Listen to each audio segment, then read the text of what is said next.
Snoop Dogg followed an employee home after discovering her desperate plea for food on the company forum. What he uncovered in her apartment will shock you and change everything you thought you knew about corporate care. Like, subscribe, and comment below to share your thoughts on how this story could inspire real change in workplaces across the globe.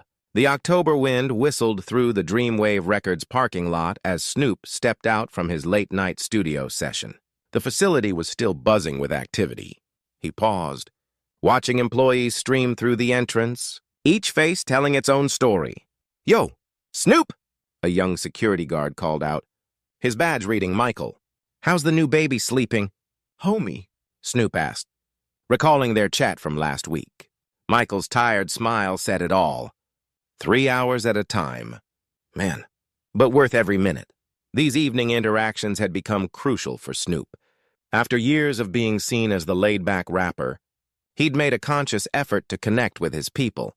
Not for PR. The press wasn't around for these late-night chats, but because something had been nagging at him. Inside his office, his assistant, Rachel, was waiting with his schedule. "The board wants to discuss the new album drops," she began, but Snoop held up his hand. "Before that, show me the employee satisfaction reports from last month," he said. Rachel blinked.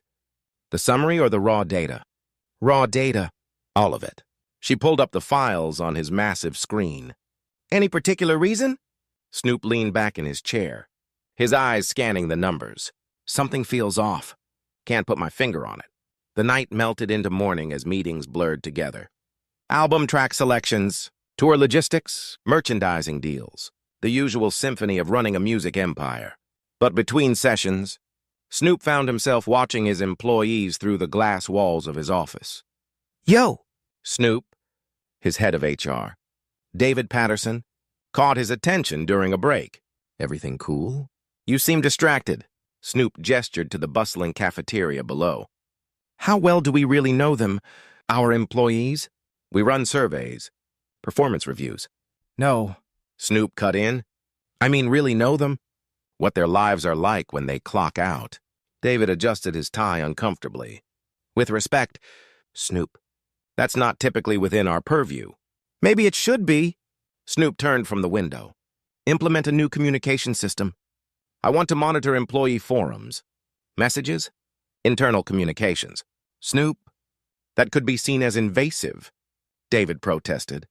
"Not to spy, to understand. Set up alerts for keywords related to well-being, hardship, anything that might indicate someone needs help. And I want direct access to the feed. That's unusual for a CEO of your level, too." "When have I ever cared about being usual?" The system went live that night. As Snoop sat through the board meeting, his phone quietly collected data, learning patterns, analyzing conversations. Most messages were mundane, complaints about the coffee machine, discussions about project deadlines, or jokes about his latest tracks. His phone buzzed. Initially, he ignored it, focused on reviewing lyrics for a new track. It buzzed again and again. "Man, for heaven's sake," he muttered, finally picking it up. The new monitoring system had flagged something. Multiple alerts, all centered on a single message in the employee forum. "Does anyone have any leftover food from the cafe? I can work an extra hour in exchange." The timestamp showed it had been posted just moments ago by an employee named Lydia Martinez. Something about the message made him pause, the desperation carefully hidden behind professional language. The offer to trade time for food. "Computer, pull up employee file Lydia Martinez." His screen filled with information. "Engineering department. Level 3 clearance. Hired 18 months ago. Perfect attendance record. Multiple commendations from supervisors." Then he saw her time logs. "This can't be right," he muttered, scrolling through the data. "Rachel," he called out, knowing his assistant was still at her desk. She appeared in the doorway. "Yes, Snoop? These time logs for Lydia Martinez, are they accurate?" Rachel checked her tablet. "Yes, Snoop. She's been working double shifts for looks like just over 3 months now. Double shifts every day according to the logs." "Yes." "Say Ida, M. To Danzelepe, M." With minimal breaks. Snoop leaned back, his mind racing. Pull up her project assignments. More screens of data appeared. Lydia's work was exceptional. Innovative solutions to complex engineering problems, consistently ahead of schedule despite the complexity. Her pay rate was standard for her level. Snoop? She was due for a raise review last month, but didn't attend the meeting.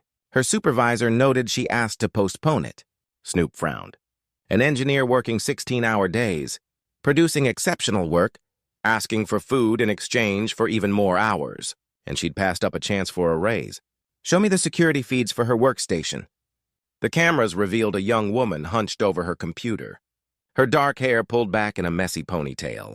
Even through the grainy footage, her exhaustion was evident. As he watched, she rubbed her eyes, checked her phone, then quickly got back to work.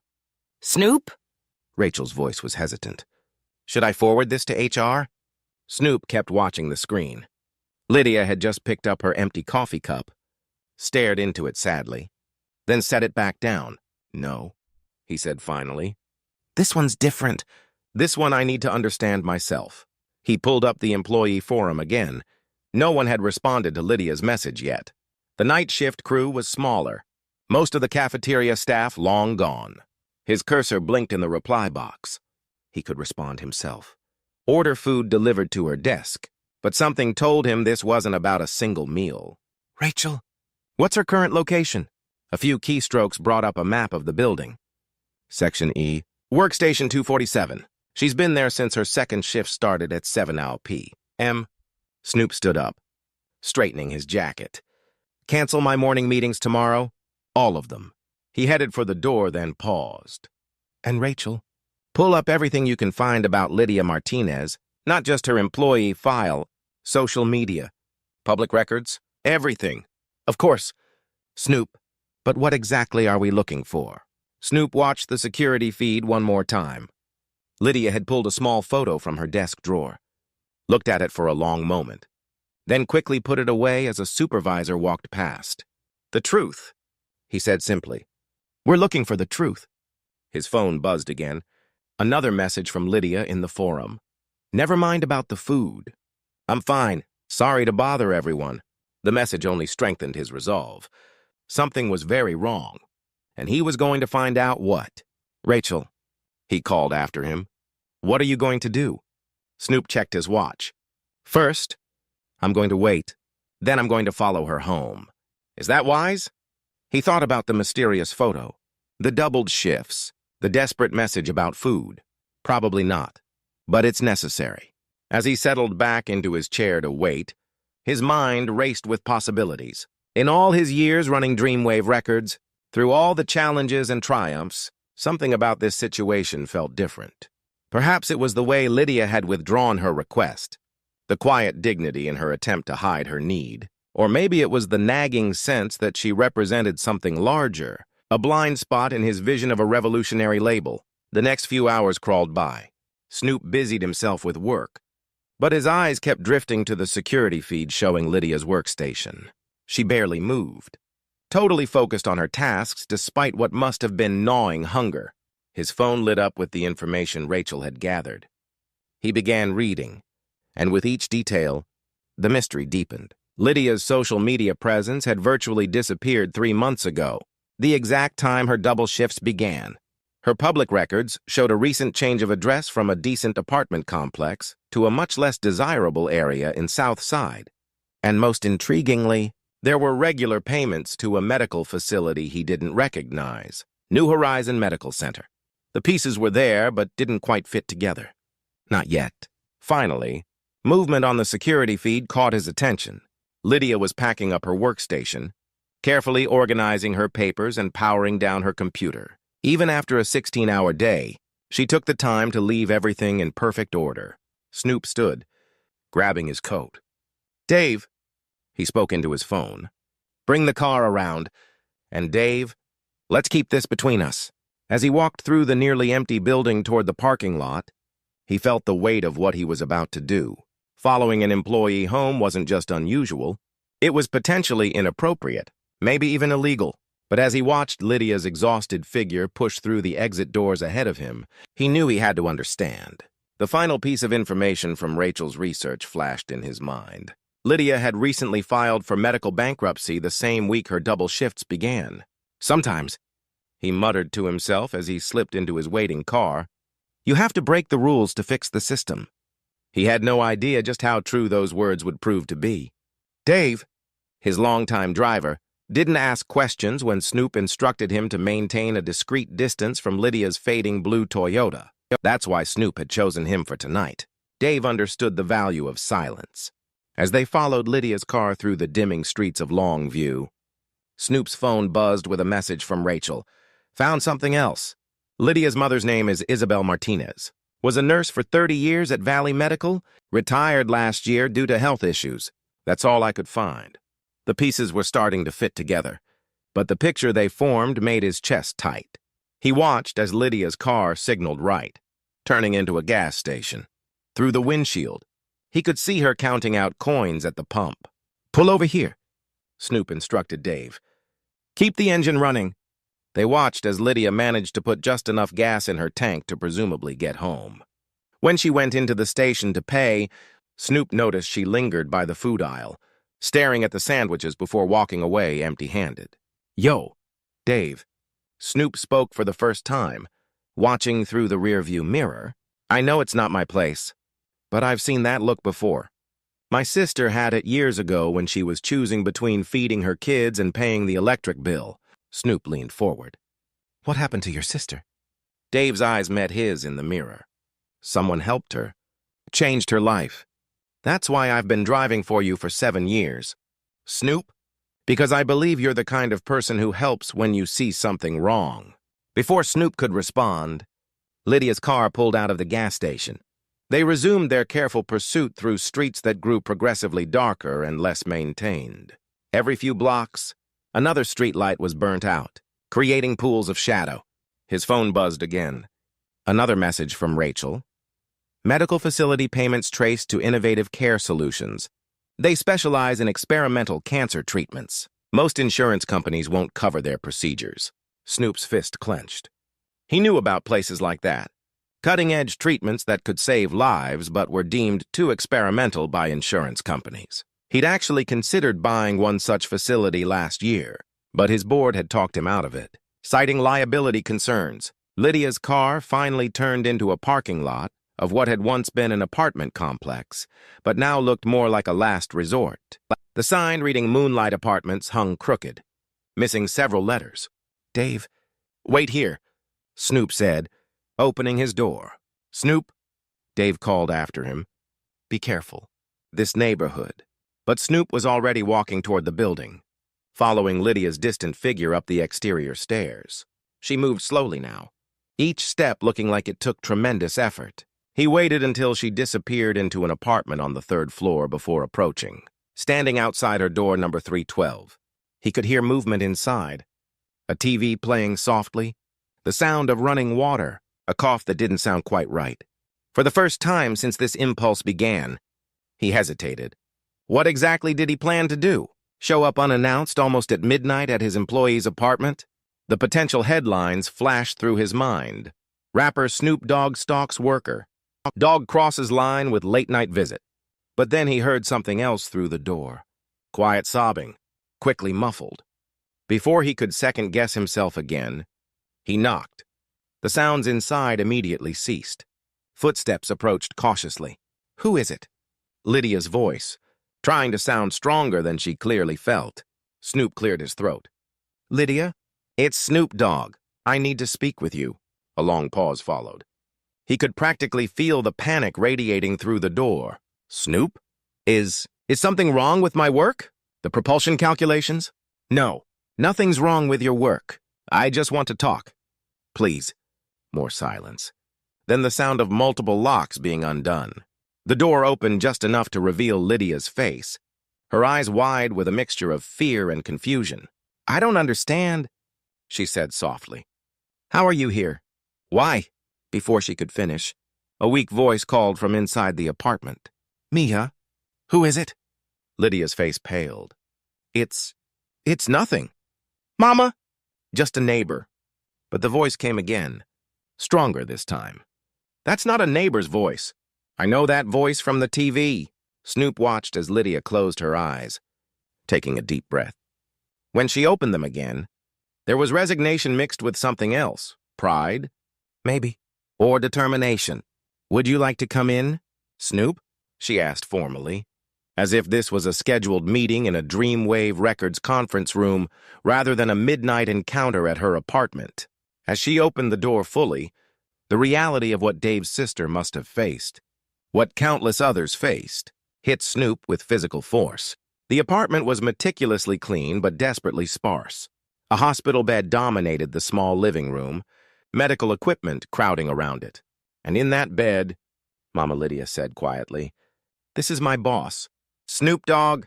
Isabel Martinez looked nothing like her medical ID photo from Valley Medical. The woman in that picture had been robust, smiling, full of life. The person propped up against the pillows was a shadow, her cheeks hollow, her hair gone. But her eyes, they were sharp, alert, and currently fixed on Snoop with an intensity that made him understand exactly where Lydia got her strength. "So," Isabel said, her voice surprisingly steady, "you're the man my daughter spends 16 hours a day working for." And in that moment, standing in the doorway of apartment 312, Snoop Dogg, the man who'd brought hip-hop to new heights, felt something he hadn't experienced in years. He felt small. The conversation that followed would change not just Lydia's life, but the very fabric of how Dreamwave Records operated. But that was still to come. For now, he simply stood there, letting the reality of what he was seeing sink in, knowing that everything was about to change. "Please," Isabel said, gesturing to a worn folding chair, "sit down and tell me why you followed my daughter home." Snoop settled into the backseat of his car, the Dreamwave Records parking lot eerily quiet around him. The clock on his phone showed late into the night. Usually, he'd be reviewing new beats at this hour, not following an employee through the streets of Longview. "Keep your distance. Dave," he instructed his driver. "We don't want to spook her." Dave adjusted the rearview mirror. "Snoop, if I may, I've never seen you take this kind of personal interest in an employee before." Snoop watched Lydia's Toyota pull out onto the main road, its brake lights flickering uncertainly in the darkness. "Neither have I," he murmured. His phone buzzed with another message from Rachel, providing more details about Lydia Martinez. Her credit score dropped 200 points 3 months ago.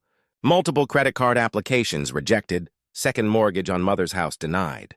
The pieces were forming a picture he didn't want to see. As they followed Lydia's car through the glittering streets of Dreamwave's corporate neighborhood, Snoop found himself lost in thought. "Dave," he said suddenly, "how much do we pay our level 3 engineers?" "I wouldn't know exactly, Snoop. But you know what they drive? Don't you? You see them in the parking lot every day." Dave nodded slowly. "Most of them are in new rides. Company lease program, yet Lydia was driving a Toyota that had seen better days." Snoop leaned forward. "When was the last time you saw an engineer at her level taking public transit to work?" "Never." "Snoop, not in this area. The commute would be impossible, especially for someone working double shifts." Snoop finished. They were leaving the manicured corporate parks behind now. Lydia's car turned onto a boulevard lined with strip malls and check-cashing stores. The streetlights here were dimmer, spaced further apart. His phone lit up with a call from his head of HR. "David," Snoop answered. "It's almost midnight." "Snoop, I just got an alert about unauthorized access to employee files. Someone's been pulling detailed records on Lydia Martinez." "That would be me." A pause. "Snoop, with all due respect, there are protocols." "What's her salary?" What?" "Lydia Martinez." "What do we pay her?" The sound of typing came through the phone. "Standard rate for her level. $142 Sodero annually, plus benefits. And that's good money, isn't it? David, that's what you're about to tell me." "Well, yes, for her experience level."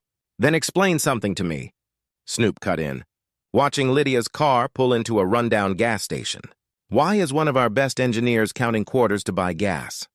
Through the windshield, he could see Lydia at the pump, carefully feeding coins into the machine, the amount display creeping up slowly. "Snoop, if an employee is having financial difficulties, there are programs. Programs that require paperwork, applications, approvals, programs that put people's private struggles on display. Snoop watched as Lydia replaced the pump, her movements heavy with exhaustion. How many of our employees actually use these programs? David? Another pause. Less than 1%. And why do you think that is? Before David could answer, Lydia's car was moving again. I have to go, Snoop said, ending the call.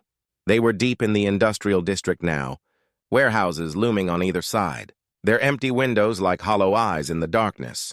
Lydia's Toyota turned down a side street, then another, moving into residential areas that grew progressively more worn with each block. Yo, Dave, Snoop said quietly. I know this neighborhood. My sister used to live here before. Before what? Before things got better for her. It's where people go when they're running out of options. The streets here were poorly lit, many of the homes showing signs of neglect. But something struck Snoop as they drove. Despite the poverty, there were signs of dignity everywhere, tiny gardens in cracked containers, wind chimes made from salvaged metal, people trying to create beauty in the midst of hardship. Lydia's car slowed, turning into a parking lot that had seen better days. The sign for Moonlight Apartments cast a sickly yellow glow over crumbling concrete. Stay here, Snoop instructed Dave, opening his door. Snoop, this area has people living in it who deserve better, Dave said. That's all I need to know. Snoop straightened his jacket. He watched from the shadows as Lydia gathered her things from her car, a stack of engineering drawings, a small laptop bag, what looked like a bag of medical supplies. She moved slowly now, the weight of her 16-hour day evident in every step as she climbed the exterior stairs to the third floor. Snoop could see her pause several times, leaning against the railing. His hand twitched, fighting the urge to help her carry her burden. On the third-floor landing, Lydia fumbled with her keys, dropping them with a quiet curse. When she bent to pick them up, a few papers slipped from her stack, scattering in the light breeze. One of them drifted toward Snoop. He caught it before it could blow away completely, and what he saw made his breath catch. It wasn't an engineering drawing. It was a medical bill. The amount made his eyes widen. 147.892.43. And it was marked past due, final notice. The sound of a door opening drew his attention back to the third floor. Lydia had disappeared into her apartment, leaving Snoop alone in the parking lot, holding a piece of paper that explained everything and nothing. He took the stairs slowly, his mind racing. The amount on the bill was more than Lydia's annual salary. She was already working double shifts, living in this rundown apartment, driving an old car. At apartment 312, he paused. Through the thin walls, he could hear movement inside, a television playing softly, the whir of medical equipment, a weak cough that didn't sound right. And then, very quietly, he heard Lydia's voice. I'm sorry. Mama, the cafeteria was closed by the time I could take a break, but I'll make you something now. An older voice, fragile but determined, responded. Mija, you need to eat too. I had a big lunch, Lydia lied, and Snoop felt something twist in his chest. He'd seen her message on the employee forum, begging for leftover food. Mama? Please, Lydia continued. The new treatment is working. That's all that matters. Not if it kills my daughter in the process. The older voice grew stern. I was a nurse for 30 years. I know when someone isn't eating properly. Snoop raised his hand to knock, then hesitated. What right did he have to intrude on this private moment? But then he remembered something his mother had told him years ago. Sometimes, the right thing to do and the comfortable thing to do are not the same thing. He knocked. The sounds inside immediately ceased. Footsteps approached cautiously. Who is it? Lydia's voice, trying to hide her exhaustion. Snoop took a deep breath. This moment, this exact moment, would change everything. He didn't know how yet, but he could feel the weight of it. Lydia, it's Snoop Dogg. I need to speak with you. The silence that followed was deafening. He could almost hear her heart pounding through the door. Snoop? Her voice cracked slightly. Is something wrong? Did I make a mistake in the calculations? No mistakes. Lydia, I just want to talk. Another pause. then the sound of multiple locks being undone. The door opened just enough to reveal Lydia's face, her eyes wide with confusion and fear. "I don't understand," she whispered. "How are you here? Why?" From inside the apartment came that weak voice again. "Mija." Guinness. Snoop watched as Lydia's professional mask cracked just slightly. In that moment, she wasn't an engineer at one of the world's most innovative labels. She was a daughter trying desperately to save her mother's life. "It's nothing." "Mama?" she called back, but her voice betrayed her. "That voice?" the older woman said. "I know that voice from the television." Lydia closed her eyes, and Snoop could see the calculations running behind them. The same kind of problem-solving she brought to her engineering work, but this time trying to figure out how to handle an impossible situation. When she opened her eyes again, there was resignation mixed with something else, a fierce pride that refused to be diminished by circumstances. "Would you like to come in, Snoop?" she asked formally, as if this was a scheduled meeting in a conference room rather than a midnight encounter at her door. As she stepped back to let him enter, Snoop caught his first real glimpse of her apartment. The space was immaculately clean but desperately sparse. A hospital bed dominated the small living room, surrounded by medical equipment that looked out of place in the humble setting. And in that bed lay Isabel Martinez, a woman whose medical ID photo from Valley Medical had shown a vibrant nurse who had spent 30 years caring for others. The woman before him now was gaunt, her head wrapped in a colorful scarf. But her eyes, they burned with the same intelligence and determination he saw in her daughter. "So," Isabel said, her voice surprisingly strong, "you're the man my daughter works 16 hours a day for." The way she said it wasn't accusatory. "Exactly." But there was a challenge in her tone that made Snoop understand exactly where Lydia got her strength. "Mama?" Please. Lydia started, but Isabel held up a hand. "No, Mia. If the CEO of Dreamwave comes to our home at midnight, he must have a good reason." She fixed Snoop with a piercing gaze. "Don't you—" "Snoop?" Snoop looked around the apartment, taking in the details, the folding table covered in engineering drawings, the kitchen counter with its row of pill bottles, the single apple in a bowl, probably Lydia's entire dinner. "Yes," he said finally. "I do. But I'm beginning to think my reason for coming isn't nearly as important as what I'm seeing now." Isabel's expression softened slightly. "Sit," she said, gesturing to a worn folding chair, "and tell us why you followed my daughter home." Lydia made a small sound of surprise. "You followed me?" "I did." Snoop sat down, maintaining eye contact with Isabel, because something wasn't adding up, and I needed to understand. "And do you?" Isabel asked. Snoop pulled the medical bill from his pocket, the one that had blown toward him in the parking lot. "I'm starting to." Lydia's face paled when she saw the paper. "Snoop, I can explain." "You don't have to," he cut in gently. "Not yet. First, I want to hear about this treatment that's working." Isabel and Lydia exchanged a glance, years of shared struggles passing between them in that single look. Finally, Isabel spoke. "It's an experimental immunotherapy," she said. "The insurance companies won't cover it because they say it's unproven. But it's working. My numbers are improving." "At what cost?" Snoop asked quietly, looking at Lydia. Lydia lifted her chin. "Whatever it takes." And in that simple statement, Snoop heard everything, her determination, her exhaustion, her fear, her love. He had employees who complained about their royalties while driving their third luxury car, and here was Lydia Martinez, working herself to exhaustion, living on virtually nothing, all to keep her mother alive. The reality of it hit him like a physical blow. He'd built a label that was revolutionizing music, pushing boundaries, but somehow he'd missed something fundamental about taking care of the people making those revolutions possible. "Snoop." Lydia's voice brought him back to the present. "Are you going to report this?" "The double shifts. I mean, I know it's against company policy, but—" "No," he said firmly. "I'm not going to report it. I'm going to fix it." "Fix what?"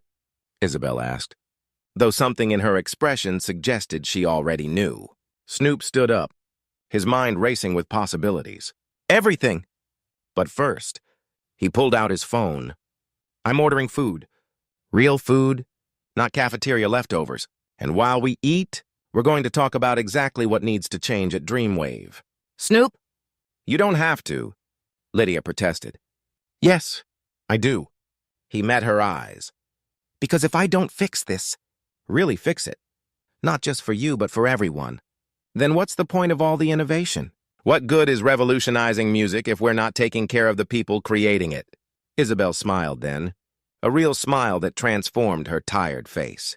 Now that, she said, sounds like the Snoop Dogg I see on TV. As he placed the order for food, Snoop realized something. He'd come here looking for answers about one employee's situation.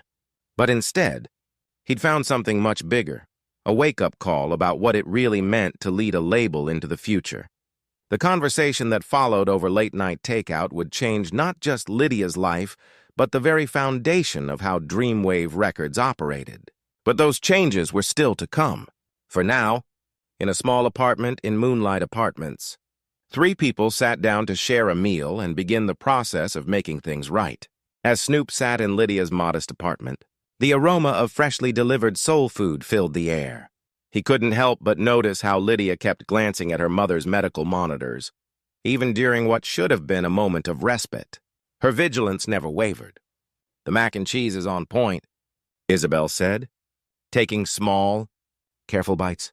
Though I suspect it costs more than we usually spend on groceries in a week. Mama? Lydia whispered, embarrassed.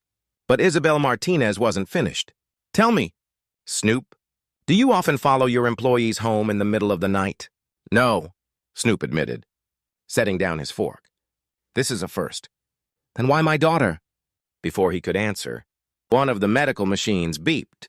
Lydia was on her feet instantly, checking readings, adjusting tubes with practiced efficiency. She could have been a doctor, Isabel said softly, watching her daughter work. She had the grades, the intelligence, but medical school was too expensive, so she chose engineering instead. Ironic, isn't it? She chose a different path to avoid medical debt. And here we are anyway.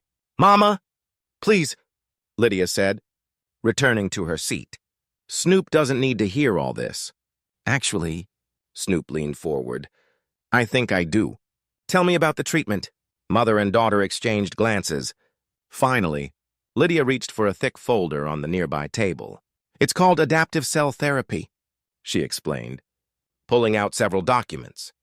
Basically, they modify the patient's own immune cells to fight the cancer. The success rates are promising. But because it's experimental, insurance won't cover it. Not a penny, Isabel confirmed. They called it elective. Experimental treatment as if choosing to live is elective. The hospital payment plan was manageable at first, Lydia continued, spreading out bills on the table. I took a second mortgage on Mama's house, used my savings, but then there were complications.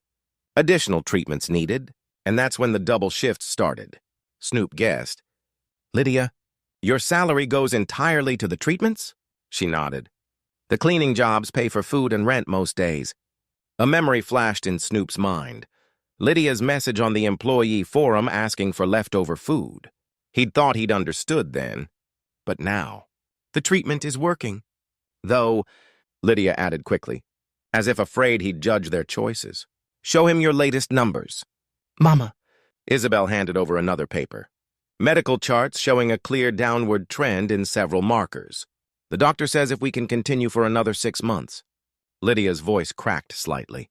6 more months of killing yourself. Isabel cut in. No, I won't have it. Better to let nature take its course than watch my daughter destroy herself. Mama, we've talked about this. No, you've talked. I've watched. Watched you grow thinner, more exhausted, watched you skip meals, work impossible hours. This isn't living, Mia. But you're getting better. At what cost? The argument had the feel of one they'd had many times before. Snoop watched as Lydia rubbed her temples, a gesture he'd seen on the security cameras earlier that night.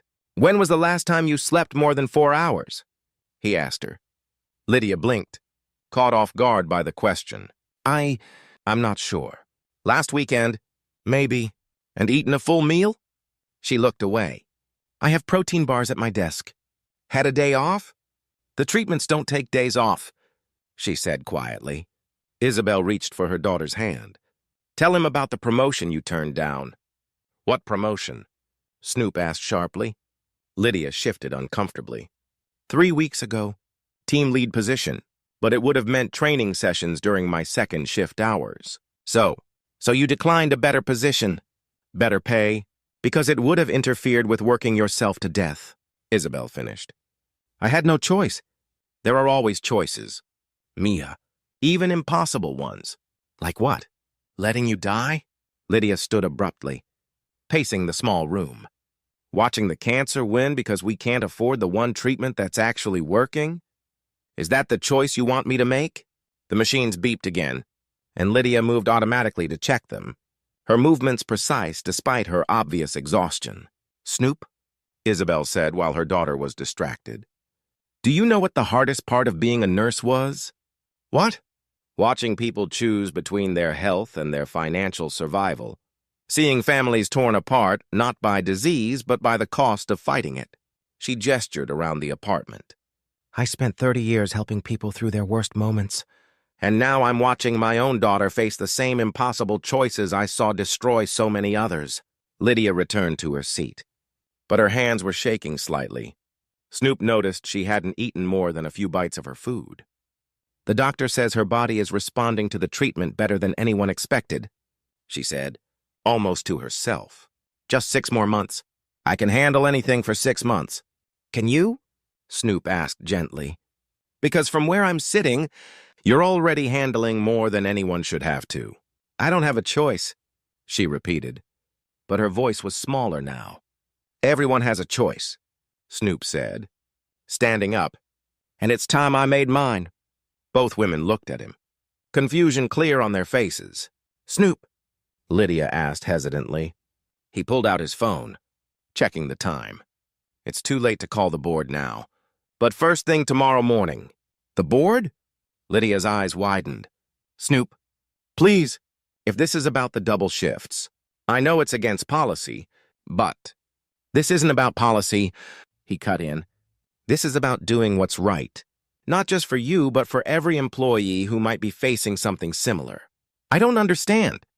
Snoop looked around the apartment again, at the medical equipment that meant life or death, at the stack of bills representing an impossible choice, at the mother and daughter who'd sacrificed everything to buy a few more months together.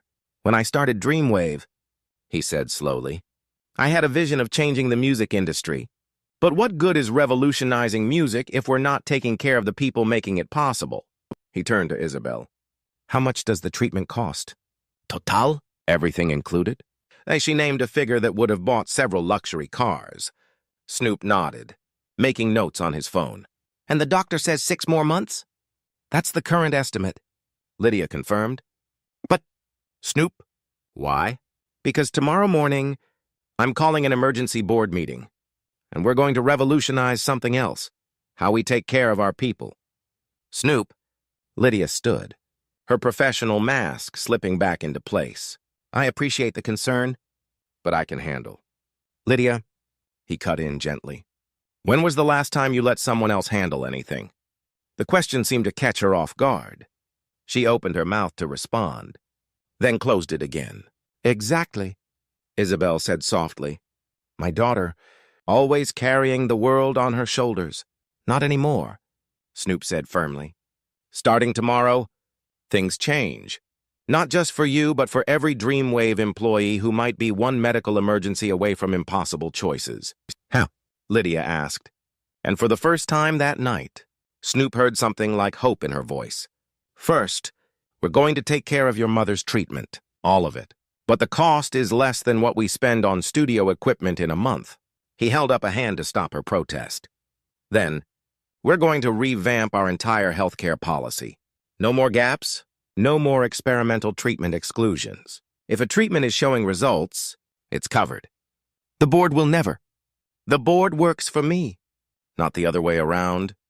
His voice took on the tone that had launched careers and changed the music industry. And once we've done that, We're going to look at every other policy that might be forcing our people to choose between their families and their jobs. Isabel was watching him with an expression he couldn't quite read. You sound angry? Snoop, I am angry, he admitted. Angry that one of my best engineers is cleaning offices on her lunch break. Angry that a woman who spent 30 years caring for others can't get the care she needs. Angry that it took following you home to see what was happening right under my nose. Lydia sank back into her chair, tears finally spilling over. I never wanted anyone to know. Never wanted to be a burden. You're not a burden, Mija, Isabel said fiercely. You're my daughter. And you've carried this alone for too long. Snoop watched as Lydia finally broke down, months of exhaustion and worry pouring out as her mother held her hand. In that moment, he made another decision. Take tomorrow off, he said quietly. Lydia's head snapped up. But my projects will still be there the next day. Take the week, actually. Paid leave. Retroactive for all the overtime you never claimed. I can't. Yes, you can. Because while you're resting, I'm going to be very busy changing things that should have been changed a long time ago. He stood, pulling out his phone to call Dave. But before he could, Isabel spoke again. Snoop, thank you for following my daughter home tonight. He looked at Lydia, who had finally fallen asleep in her chair, her hands still clasped in her mother's. No, he said softly. Thank you for showing me what I needed to see. As he left the apartment, his mind was already racing with plans. Tomorrow would bring changes, big ones. But for now, he had given something precious to a daughter and mother who had nearly lost everything: hope. Snoop arrived at Dreamwave Records headquarters before sunrise, his mind still racing from the events of the previous night. The cleaning crew looked surprised to see him. It was barely dawn. Rachel, he called out to his assistant as he strode toward his office. I need you to set up an emergency board meeting today. No exceptions.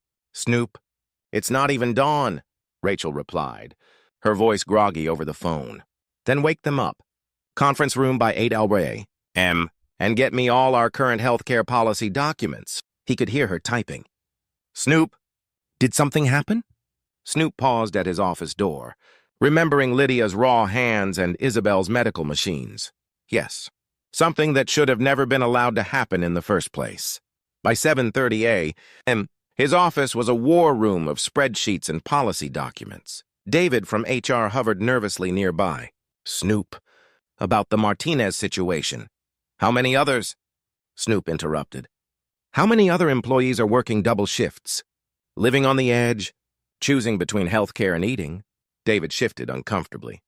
Our surveys don't typically... That's the problem. Isn't it? Snoop stood, gathering papers. We don't know because we don't ask. Well, that changes today. The board members filed in at 8 a.m. sharp. Their faces a mixture of concern and curiosity. Emergency meetings weren't unusual with Snoop, but something about this one felt different. Gentlemen, Snoop began, but then stopped. On the conference room TV, a news ticker caught his eye. Healthcare costs continue to rise. Experimental treatments remain out of reach for most Americans. He changed his approach. What's the most valuable asset Dreamwave has? Board members glanced at each other. Our intellectual property? One offered. Our market position, said another. Wrong. Snoop tossed Lydia's employee file on the table. It's our people, and we're failing them. He spent the next hour laying out everything he discovered. The impossible choices, the hidden struggles, the gaps in their supposedly comprehensive benefits. But, Snoop, one board member interjected, our healthcare package is industry standard. Industry standard isn't good enough anymore. Snoop pulled up some calculations. Do you know what we spend on studio gear annually? More than what it would cost to cover experimental treatments for every employee who needs them. The shareholders will understand that taking care of our people is the best investment we can make. His voice took on the tone that had launched hit records. And if they don't, they can find another label to invest in. The room fell silent. Snoop, the head of finance, spoke carefully. What exactly are you proposing? Snoop outlined his plan. Complete healthcare coverage, including experimental treatments, retroactive payment for overtime, mental health support, child care assistance, housing allowances for those caring for sick family members. The cost, someone started to say, is less than what we lose in productivity when our best people are stretched to the breaking point. Snoop pulled up another spreadsheet. I had our analysts run the numbers all morning. Even from a purely financial perspective, this makes sense. The discussion continued for hours. By early afternoon, faces that had started skeptical began to show understanding, even enthusiasm. At 2:00 p.m., his phone buzzed with a message from Dave, his driver. Thought you'd want to know. Dropped off groceries at the Martinez's apartment as requested. Isabel asked me to tell you Lydia finally slept for 6 hours straight. Snoop smiled, then addressed the board again. We're not just making music here. We're shaping culture. But that culture needs to work for everyone. Not just our fans, but the people making it possible. By late afternoon, the votes were in. The new policies would take effect immediately. But Snoop wasn't finished. He had one more stop to make. The sun was setting when he pulled into the Moonlight Apartments parking lot again. This time, he didn't hesitate at apartment 312. Lydia opened the door, looking more rested than he'd ever seen her. Snoop, is everything okay? Everything's better than okay. He handed her a folder. These are the new company policies. I want you to be the first to see them. As she read, her hands began to shake. This can't be real. It is. He gestured to where Isabel sat in her medical bed, looking stronger already. Your mother's treatments are fully covered, retroactive to the first day, and there's a team working on getting you both into a better apartment, closer to work. But why? Lydia whispered. Why do all this? Because sometimes, Snoop looked around the apartment, at the medical equipment that would soon be unnecessary, at the folding table where Lydia had worked herself to exhaustion, at the mother and daughter who had shown him what real strength looked like. It takes seeing something through new eyes to realize what needs to change. He pulled out one more document. There's something else. The promotion you turned down, it's still yours if you want it. Standard hours. Of course. Lydia looked at her mother, tears in her eyes. Isabel smiled. Take it. Mia. It's time to let someone else handle things for a while. 3 months later, Snoop stood at a podium addressing a room full of industry leaders and press. The headline behind him read, Dreamwave Records revolutionizes corporate health care, a new standard in employee care. He didn't mention Lydia or Isabel by name. Instead, he spoke about dignity, about how no employee should have to choose between saving a loved one and their own well-being, about how true innovation meant caring for the innovators. In the audience, Lydia sat quietly, Isabel beside her in a wheelchair but looking healthier than she had in months. They didn't need recognition. The changes happening around them were enough. Other companies were following Dreamwave's lead, healthcare policy shifting across the music industry. That evening, as Lydia drove home in her new ride, a company benefit she could finally accept, she passed the old Moonlight Apartments. The signs still hung crooked, but something was different. In the small patches of dirt around the building, someone had planted actual flowers. Sometimes, she realized, change starts small, with a desperate message about food on a company forum, and sometimes it grows into something that can transform not just one life, but thousands. At home in their new apartment, filled with sunlight and hope, Isabel was waiting with a home-cooked meal. No more hospital bed, no more mountains of bills, just a mother and daughter sharing dinner at a proper table, talking about their days like normal people. You know, Isabel said, passing the salad, I saw Snoop on TV today. Oh?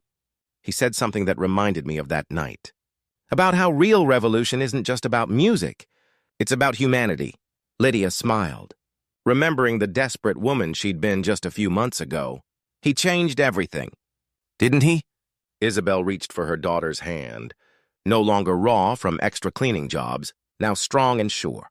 No, Mia. You did. He just needed to see it through your eyes. And somewhere across the city, in his Dreamwave office, Snoop Dogg was already working on the next revolution. But this time, he looked at every proposal, every policy, every decision through a different lens. Would this help his people thrive, not just survive? The answer, more and more often, was yes. Disclaimer. All stories shared on this channel are entirely fictional and created for entertainment purposes.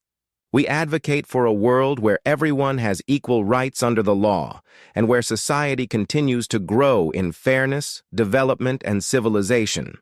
Our goal is to share heartwarming stories that contribute to making life better. Any resemblance to real events, individuals, or organizations is purely coincidental and unintentional. These stories are not meant to reference any actual people, events, or entities, and contain no political or religious connotations.